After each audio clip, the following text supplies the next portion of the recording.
Je voudrais vous parler du jeûne.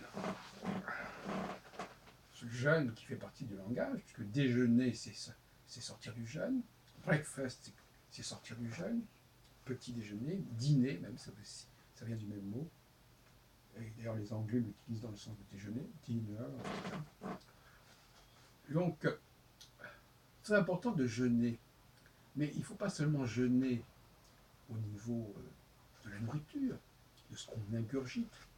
Il faut aussi jeûner au niveau de ce qu'il faut ingurgiter en termes de paroles, de bavardage, de toutes sortes.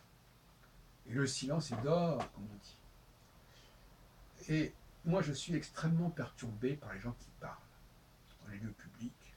Je parle notamment, bien entendu, des téléphones portables. Je pense aussi aux, aux concerts. Je ne dis pas que les gens parlent pendant le concert, mais avant le concert, ils parlent beaucoup. Et moi, j'aimerais bien que dans les minutes qui précèdent le concert, on se taise, on se tue.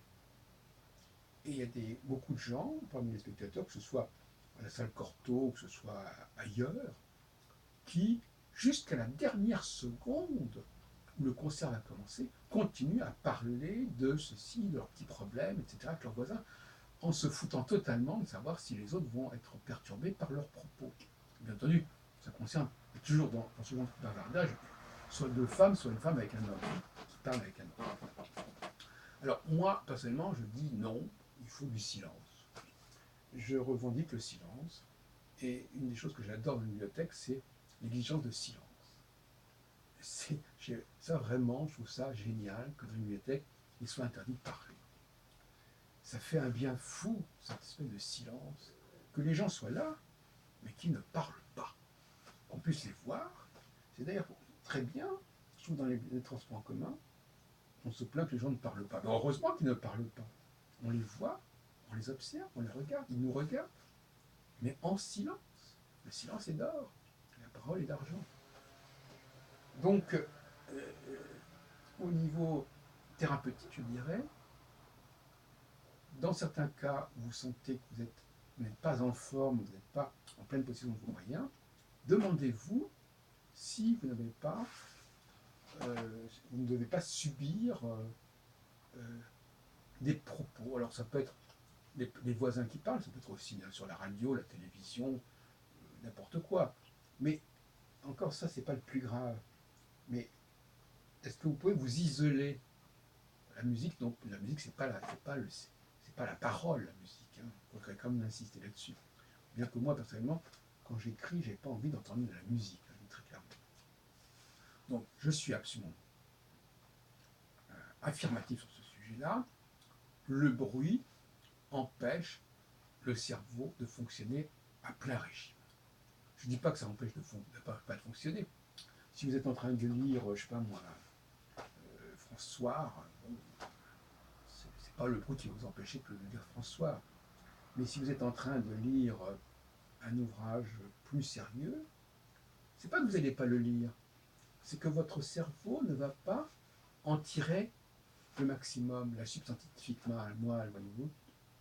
Il va se mettre à une sorte de, il va se mettre en petit régime, voyez-vous.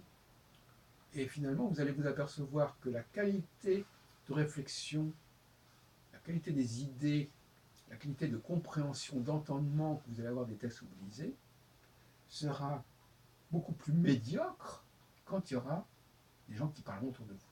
Faites l'expérience d'ailleurs. Vous êtes en train de lire un livre, et puis tout d'un coup, il y a des gens qui s'installent à côté de vous et qui commencent à parler. Vous allez percevoir que votre concentration va baisser, que votre inspiration liée à la lecture, parce que moi, à mon avis, je pense qu'on lit pas spécialement forcément pour s'instruire de ce qu'on lit, mais pour produire de la réflexion.